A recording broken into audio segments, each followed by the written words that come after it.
ஒரு காலத்தில் தமிழர்களின் பெருமையை உலகுக்கு காட்டிய ஒரு நகரம் இருந்தது. அந்த நகரத்தின் பெயர் பூம்புகார். கடற்கரையை ஒட்டிய அந்த நகரம் பகலும் இரவும் தூங்காத ஒரு பேரரசு போல இருந்தது.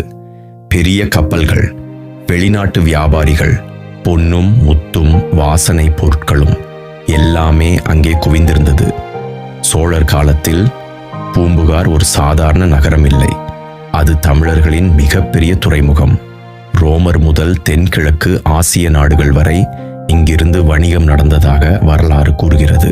அந்த நகரத்தின் வீதிகள் எப்போதும் மக்கள் கூட்டத்தால் நிரம்பியிருந்தன. கலை, கலாச்சாரம், இசை, நடனம். பூம்புகார் ஒரு உயிருடன் இருந்த உலகம். சிலப்பதிகாரம் மற்றும் மணிமேகலை போன்ற தமிழ் இலக்கியங்களிலும் இந்த நகரத்தின் செழிப்பு மிகப்பெரியதாக வர்ணிக்கப்படுகிறது. ஆனால் ஒரு நாள் எல்லாம் மாறிவிட்டது. வானம் கருமையாக மாறியது. கடல் திடீரென கொந்தளித்தது. மக்கள் பயத்தில் ஓட ஆரம்பித்தார்கள். சில நொடிகளில் ராட்சத அலைகள் நகரத்தை தாக்கின.